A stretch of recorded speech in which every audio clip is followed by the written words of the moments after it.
Hi Yash, good evening. My name is Abhishek. This is my friend Satvik, and I wanted to ask you about your current company or role, situation, everything. Okay, hi Abhishek, hi Satvik. Uh, so Currently I'm with Udan. I'm a demand lead at Udan, and my role basically is I function as a city head.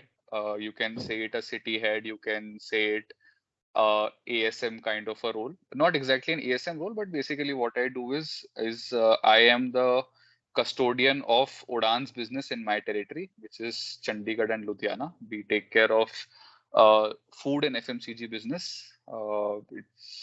It's a 10 CR worth of business per month, and we are looking at a team size of 45 executives right now, which I head. So they're hiring, they're managing everything that they do on field. That's my task. And apart from that, what I look after is customer acquisition and customer retention, the overall P&L of my business, and the kind of assortment that I want to keep on my platform. So the assortment that I have in Chandigarh is very different from the assortment that I would have in Ludhiana, because the kind of markets are different, the kind of demography is different. So if you know a little bit about Ludhiana, so Ludhiana is a very heavy textile market. So there's a lot Yes. of labor population that has migrated to Ludhiana from regions like UP and Bihar and West Bengal. So their consumption habits are very different. But when you look at Chandigarh, Chandigarh is a city where the consumption patterns are different because the kind of people that live there in Chandigarh are different. There are a lot of government employees that live in Chandigarh because it's a union territory. It's the capital of two states. So the purchasing power is very high in Chandigarh as compared to Ludhiana. So basically, that's how we look after our assortment selection for the two cities. Then my task is to look after the warehousing capacities that we have, because if you know about Udan's competitive edge is that we deliver the orders on next day. So if you Yes. place an order today, your order will be delivered tomorrow. That is our competencies. That Yes. no competition of Udan does that. So I, as a demand lead, have to make sure that if my guy is taking an order today, it has to be delivered tomorrow. So for that, I need to have that much capacity in my inventory. I need to have that much stocks in my warehouse. I need to have that much last mile capacity for that order to be delivered the next day. And for that, we need to have the proper geo tagging, the right kind of manpower, the right kind of vehicles, the right kind of order tonnage that we have. So all these things basically, if you look at Udan's business in one city, I am at the center of everything that is happening at that city. So I just stretched your question's answer a bit, but that's the role, to be precise. Sure. No issues. The main questions of this interview is simple. I'm working on a project on negotiation skills, where I'm collecting information from business leaders like you regarding a challenging situation of negotiation. It could be regarding at the time of some raising funds or maybe cracking deals with vendors or any other event that you wish to explain to us. It would be really helpful for our class if you can narrate one such story in detail. Yeah. Mm, okay. So basically, what happens is, since you've mentioned the angle of vendor, so I'll give you an example over there. What happens is, I'll give you the context first, and then we'll get into what exactly happened. So in the e-commerce B2B space, we have two kinds of sourcing that we can do. One is one is a central sourcing. So basically, Udan will have tie-ups with other FMCG manufacturers, and they will provide us their own stocks and their own inventory, right? So we have tie-ups with most of the major players in the market. But then there are certain players who do not encourage giving their stocks on a central alignment. to e-commerce players like Odan and etc., right? So when we cannot have an alignment with a manufacturer, that's when we try to locally source these SKUs. So if eh, for example, some XYZ manufacturer is not giving us their stocks on a central alignment. So I will go find out their distributor in Chandigarh or their super stockist in Chandigarh, and we will try to get their stock from that particular distributor or super stockist to our warehouse, and then we'll put that stock live on our app, and then it will be available for ordering. So these are the two types of alignments that we can have in terms of sourcing. So what happens is there is a major major FMCG manufacturer. I cannot name the FMCG manufacturer, but they have a very popular brand when it comes to toilet cleaners and home care and disinfectants. So, I mean, very huge player, very big in toilet cleaning space, and you everybody has their product in their own toilets, right? So everybody's cleaning their toilets with their product. So they don't give Odan their stock on a central alignment because they don't feel that they would get incremental business from them.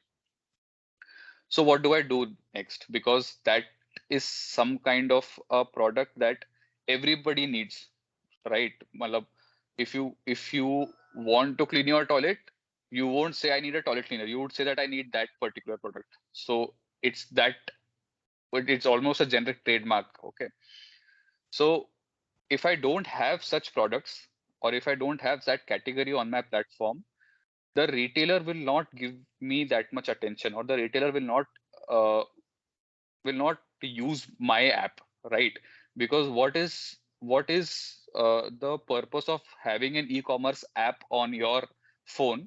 It's basically a one-stop solution, right? That I, as a retailer, I have to open the app. I will get all kinds of ranges, starting from food to FMCG to personal care, home care, whatever it is. I'll just order it, and the and my stock will be delivered the next day. So if I don't have that category, then I'm at a loss, because then my customer will switch to other competition, right? They will switch to Geo, they will switch to Walmart, etc., right? So what do we do next? The idea is that if you cannot have the first, the biggest guy in the market, you get their substitute, right? So there is this very famous toilet cleaner uh, brand that is very famous in North India. So in that whole Punjab, Delhi region. So we target them in that case, right? So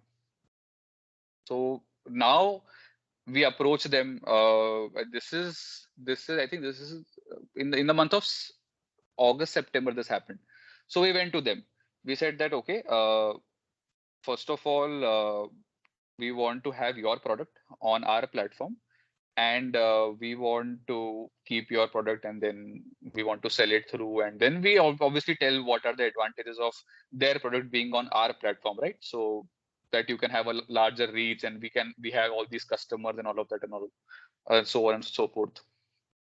But the problem still remains, that even the other guy, even they are, it's not like they are also ready to put their product on our platform. Two reasons behind it. One is that maybe they do not see the incremental sales happening, or the incremental business happening by coming up on Odan or any other e-commerce platform, which is the reason in the first place that we did not get the much popular brand. Second is that uh, up until now as well, all these e-commerce B2B brands are very infamous for undercutting. So there is this perception in the entire market that there's a lot of undercutting happening. What undercutting does is that once undercutting starts, whoever does it, I do it, somebody else does it, even their own distributor does it, it just disrupts the entire market, right? Because if I am undercutting by even 1 rupee, now that becomes the market operating price, and because that is becoming a market operating price, everybody else needs to operate on that price, right? Because I am selling at the lowest possible pricing. So that hurts the company, and that hurts their own margins, and that hurts their own relationship, their own channel management and everything. So even the second best guy was not ready to give us their product on or to us on our platform. So that becomes a challenge. How do you solve that? Because the other guy is not ready to listen. So then comes the part of negotiations. Then you have to sort of think, what is the kind of value that I can give it to him at this point. Till whatever I've told you till now, I am just telling you what is the value that I get from his product, that I will not lose my customers, right? Up until this point, this is the discussion, that I need to have a toilet cleaner product in uh, my assortment, because otherwise I'm going to lose my retailers. If I cannot have the number one guy, I at least need to have the number two or the number three guy. Preferably number two guy. But then this is a very selfish thought at this point. The next step is, what value do you give to him? So then you start talking about the numbers that you can give to that brand, the kind of business that you can give to them. So then you start number crunching, then you start putting in some target based approach. So in Chandigarh, we have near about 3,000 retailers that transact with us on a monthly basis.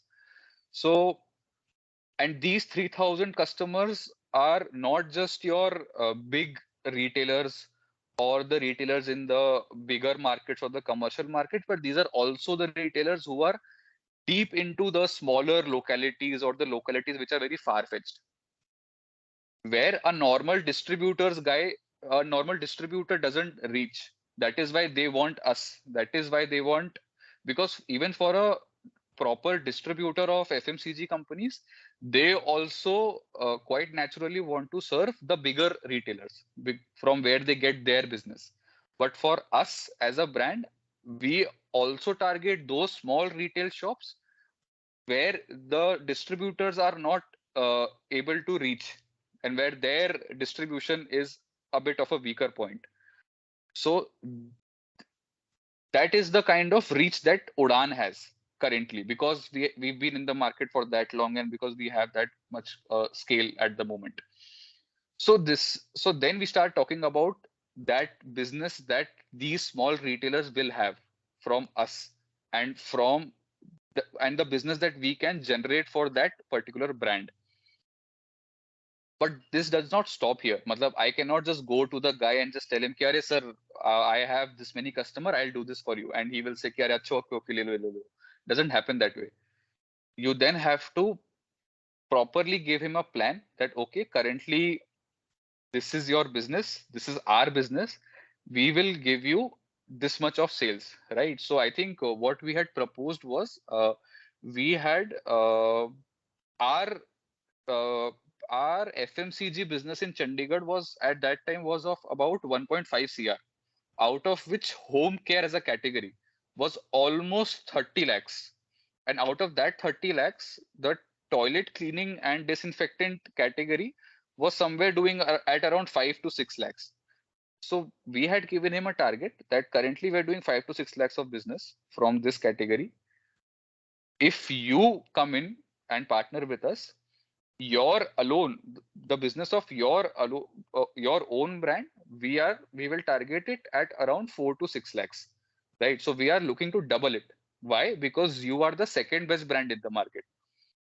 So even if uh, every retailer keeps the first brand, but with our penetration, with our reach, we can, and with your brand recall value and with your brand value in the market, we can also double our business, and we can give you that much business of 4 to 6 lakhs from in Chandigarh itself. And once it's a successful collaboration in Chandigarh, we can replicate that in Jalandhar, in Ludhiana, in then go into the bigger markets of Delhi and UP and so on and so forth. And currently, they are only a popular brand in the North India. But if we have a successful collaboration, we can also improve their reach in other parts of India as well. So we can look at Lucknow, we can look at Kanpur, we can come down to Gujarat, and we can look at Jaipur as well. Jaipur is a big market for Udaan currently. So one, you give them a proper target which quantifies the kind of incremental business that they will have from Udaan. Second is that once, see, uh, when it comes to HUL, right? Everybody buys Surf Excel, right? But not everybody will buy their new products or the new product Hmm. development. When you talk about FMCG distribution, a bigger challenge is how do you replicate the success of your established brands when it comes to your new products. So new product development is a very big challenge when it comes to FMCG. So what the other guy does is he says that, okay, you're going to give me a business of 4 to 6 lakhs, right? For that, you need 4 to 6 lakhs worth of inventory of that one particular toilet cleaner. I'll do one thing. I'll give you 3 lakhs of that inventory, right? And the rest 3 lakhs, I'll give you those products which I'm facing a problem of distributing or of building the sales of these products. So not his non-performing products or not successful products, he also gives them to us, and that becomes his value, that the value that he gets from us. What he will do is he knows from his established distribution channel, his already, what is his cash cow is already doing the business that he gets, right? He doesn't need us for that.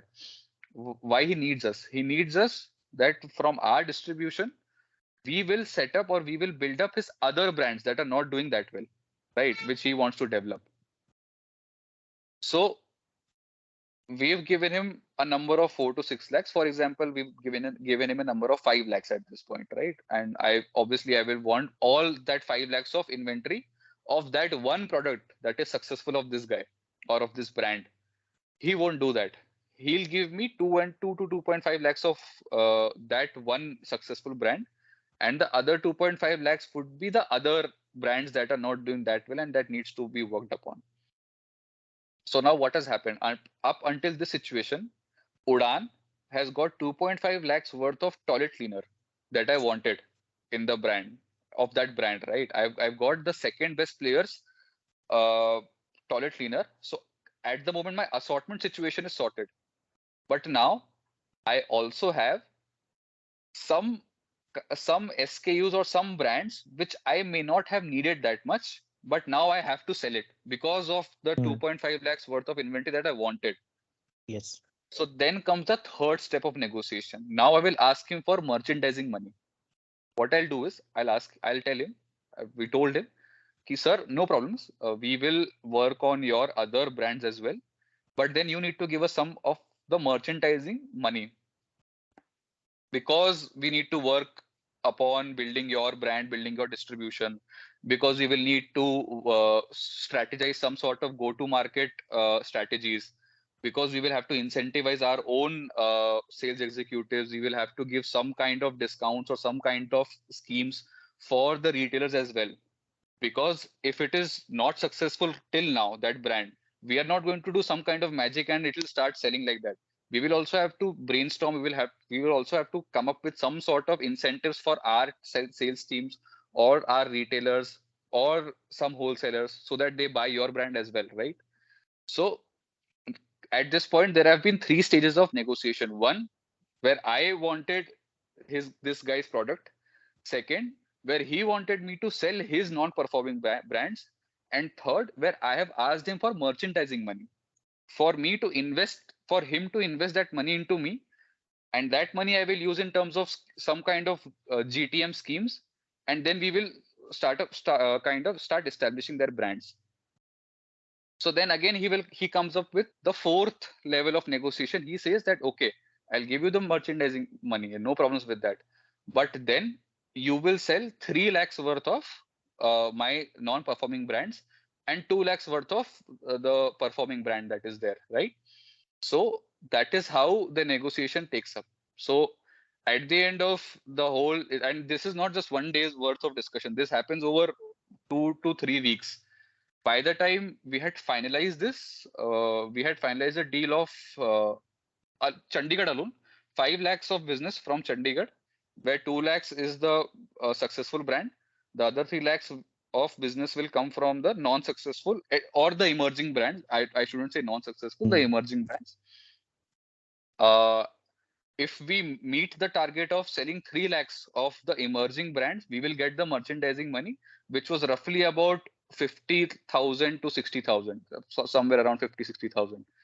So this is how the negotiation started, and this is where we ended the negotiation. And at the end of the day, we were able to meet our targets and do the business. So we started sourcing that brand's SKUs for Ludhiana as well, and that replicated into Chandigarh, sorry, in Jalandhar. And currently, I think even Delhi is doing business with that brand. So I think, yeah, that was one instance where we could crack a deal through negotiations.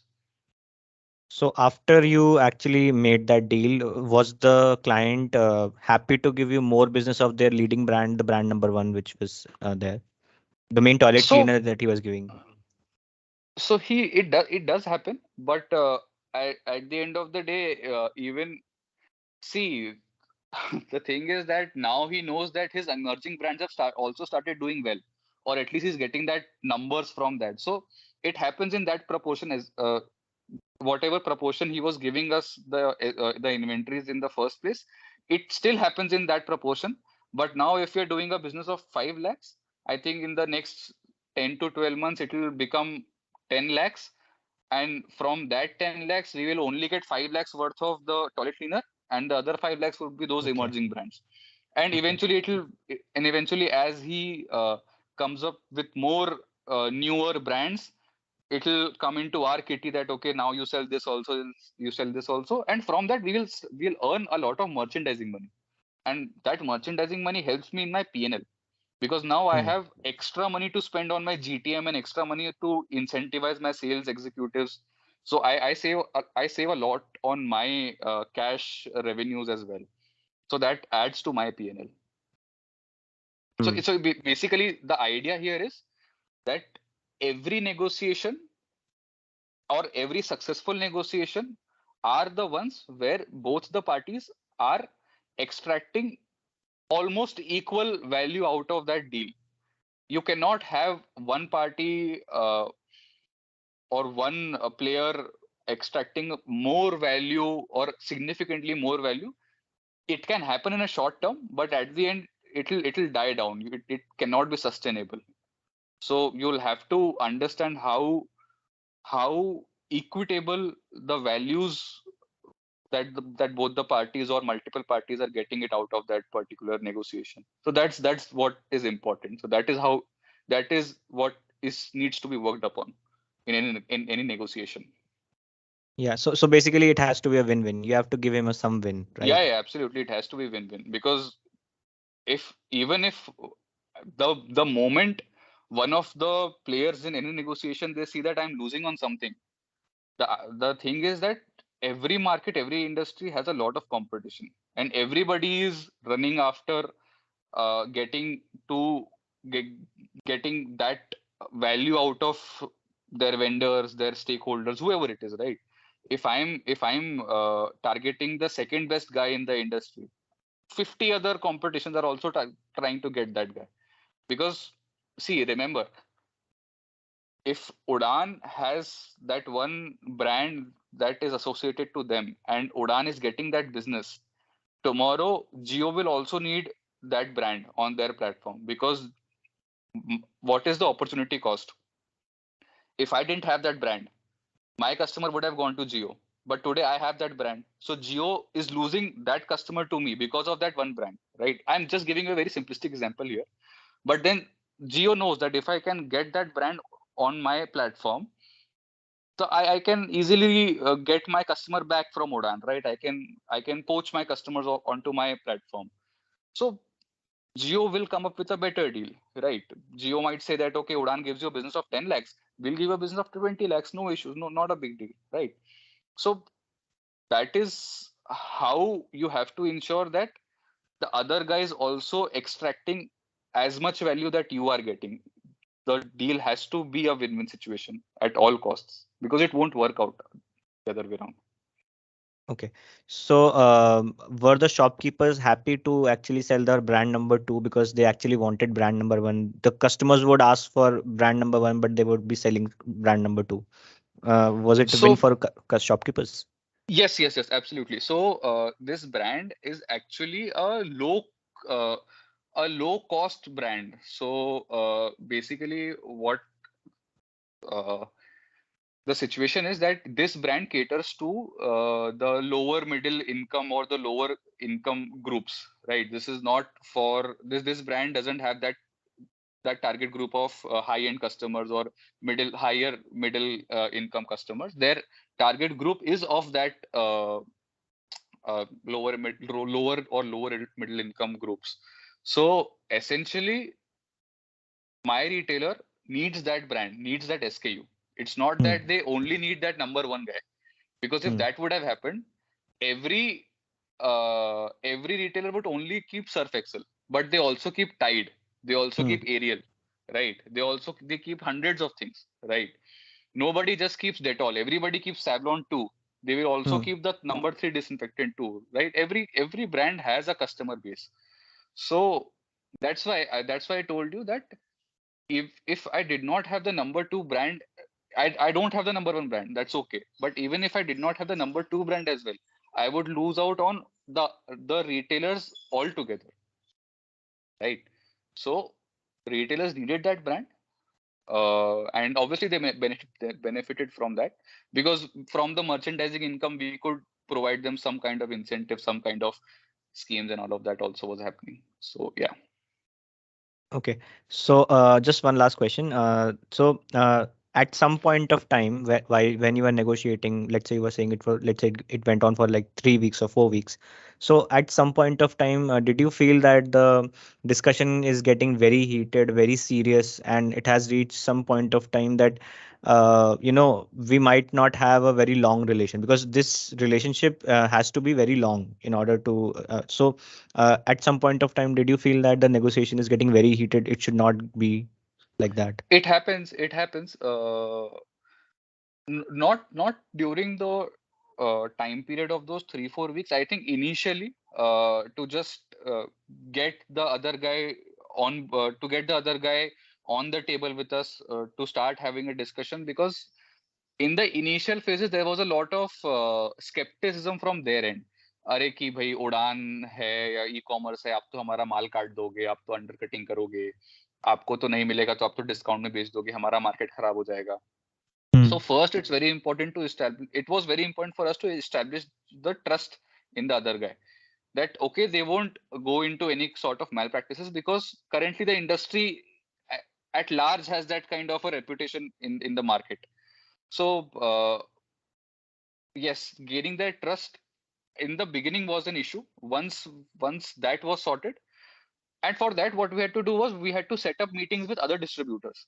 For example, a brand like Parley. So we locally source products of Parley, right? We do not get Parley's products on a central alignment.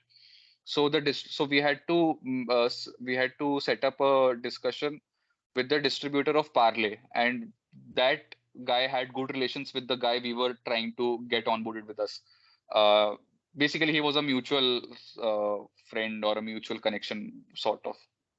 So his words helped us a lot in that case, because he sort of became the voice where he was like, no, there are no sort of malpractices that Odan is doing, and you can trust them. And so he became a sort of our ambassador in that whole deal. So yes, I mean, if that guy wouldn't have been there, this discussion wouldn't have gone to a further stage, because the trust wouldn't have been there in this whole deal. So that was there, yes. Okay. So it was great talking to you, Yash. I mean, it was you answered questions in great detail. Thank you. Thank you. Thanks a lot, man. All the best.